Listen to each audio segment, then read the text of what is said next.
Hello friends, स्वागत है आपका एक बार फिर से आपके अपने लीगल चैनल सूक्ष्म प्रहार में। मैं हूं एडवोकेट सनी शर्मा। दोस्तों, कुछ दिनों से एक चीज़ मैं देख रहा था कि लड़की पक्षकार ने कोई मुकदमा दर्ज किया और जो हस्बैंड है, हस्बैंड बोलता है कि साहब ऐसा है कि शादी को तो भी बहुत कम समय हुआ है और वो अपने मायके में जाके बैठ गई है।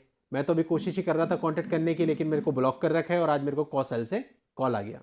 या कुछ मामलों में मेरे को डीवी का एक नोटिस रिसीव हो गया, 125 का एक नोटिस रिसीव हो गया। अब मैं भी काउंटर करना चाहता हूं सर, इसलिए मैंने काउंटर में सेक्शन 9 डाल दिया। साहब अब मुझे भी कुछ करना है, इसलिए मैंने डाइवोर्स का केस फाइल कर दिया। आप सबसे पहले यह समझ लें, सेक्शन 9 और डाइवोर्स काउंटर नहीं होते। वो तो आप उन्हें थाली में रख के एक और केक दे रहे हो। यानी कि जो आपका सेक्शन 9 और डाइवोर्स का केस है उसका फायदा उन्हें ही मिलेगा, आपको कुछ फायदा नहीं मिलता। सेक्शन 9 के बारे में तो बहुत विस्तार से मैं ऑलरेडी बहुत वीडियोज में बता चुका हूं कि सेक्शन 9 तो लिस्ट से हटा ही दो। आज के समय पे कोई फायदा उसका नहीं होता, आपका केवल टाइम पैसा खराब होता है। इसलिए मैं दोबारा से इस पर चर्चा नहीं कर रहा हूं। डाइवोर्स के केस में कई लोगों का यह कहना होता है कि साहब अब हम करें क्या, हमारे पास कोई ऑप्शन थोड़ी ना है, हम डाइवोर्स तो डालेंगे ही, हमें इसके साथ नहीं रहना। आपको उसके साथ नहीं रहना, ये आपको पता है, क्लियर हो गई बात, मेरे को भी क्लियर, आपको भी क्लियर। लेकिन आपने डाइवोर्स डाला क्यों? इस वजह से कि आपको डाइवोर्स मिले। तो क्या आपको आपके डाइवोर्स केस से डाइवोर्स मिलता है? नहीं मिलता। रियलिटी क्या है?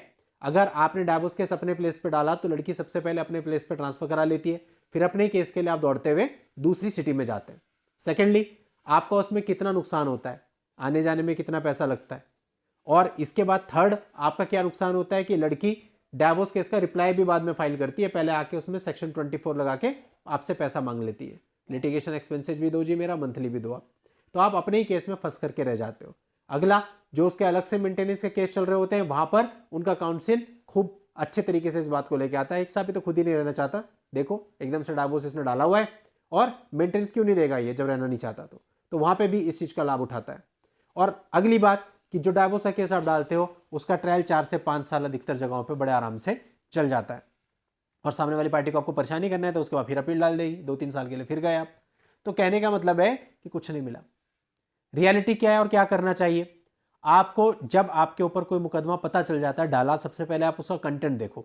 अगर आप ये कहते हो कि साहब इसका तो पूरा कंटेंट ही झूठ है, इसमें तो सब गलत लिखा है, ऐसा तो कभी हुआ ही नहीं, हर चीज को बड़ा चढ़ा के घुमा फिरा करके दिखाया गया है, सारे एलिगेशन फेक है, तो अब आप किस चीज का वेट करते हो? अगर ऐसा आपके साथ हो गया तो फिर आपको तुरंत के तुरंत क्या करना चाहिए? इन लोगों के ऊपर अपनी तरफ से 3-4 केस करने चाहिए अपने प्लेस पे।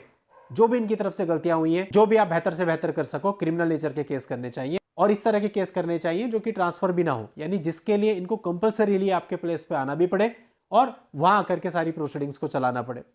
चीजें आपकी वैसे सॉल्व हो जाएंगी। डाइवोर्स तो ये खुद आपको दे देंगे, खुद कहेंगे कि निपटा लो इसको। आप लोगों की गलती क्या?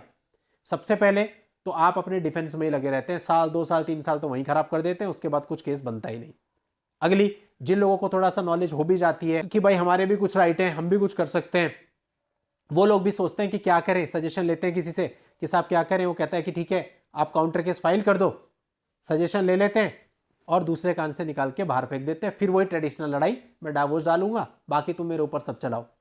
फिर क्या होता है, इसी तरह से जब पूरी तरह से परेशान हो जाते हैं, मेंटेनेंस लग जाता है अपने ऊपर, 2-3 लाख का एरियर बन जाता है और बुरा हाल हो जाता है केसेस के अंदर, 2-2 3-3 साल गुजर जाते हैं। उसके बाद फिर फोन करते हैं कि साहब मैं क्या करूं। कभी बताने वाले बंदे को याद रहता है, इसने तो पहले भी बात करी थी। भाई तूने 2 साल पहले भी तो बात करी थी, तब बताया तो था क्या करना है, किया नहीं? क्या ना किया नहीं। अब क्या करोगे फिर? अब तो ऑप्शन ही नहीं है, टाइम ही खत्म हो गया। तब से अब तक क्या कर रहे थे? तो अगर आप किसी चीज को मानते ही नहीं है तो फिर किसी से भी सजेशन लेने का कोई फायदा ही नहीं है। यदि आपके कोई भी वकील साहब हैं, आप उनसे कोई सजेशन ले रहे हैं तो उनके सजेशन को मानिए भी तो सही, तभी तो आपको कोई रेमेडी मिलेगी।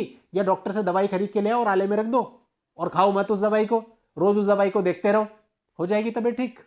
तबीयत ठीक तब होगी जब उस दवाई को प्रॉपरली खाओगे, जैसा बताया जा रहा है नियम के अनुसार खाओगे, वैसे ही करोगे जैसा बताया जा रहा है, तब रेमेडी मिलेगी, तब आप लोग इस चीज से बाहर आओगे, डाइवोर्स भी मिलेगा, सारे केस भी खत्म होंगे। अपनी चलाओगे तो फिर उसके नतीजे हमने तो ऐसे देखे कि वो लोग जो 3 साल पहले जिनको रेमेडी पता थी वो आज भी भटक रहे हैं। और आज उनको अगर फोन आता है तो उन्हें यही कहा जाता है, भैया अब तो जो तुम्हारे पे केस चल रहे इसे डिफेंस करते रहो, 10 साल करो, 8 साल करो, तुम्हारी मर्जी, क्योंकि ज्यादा कुछ ऑप्शन अब तुम्हारे पास है नहीं, लगे रहो, लाइफ लॉन्ग काम हो गया आपका। देखिए, कोई भी व्यक्ति जादू की छड़ी लेके नहीं बैठा जिसने टच कर देनी है और आपको कोई रिलीफ मिल जाना है।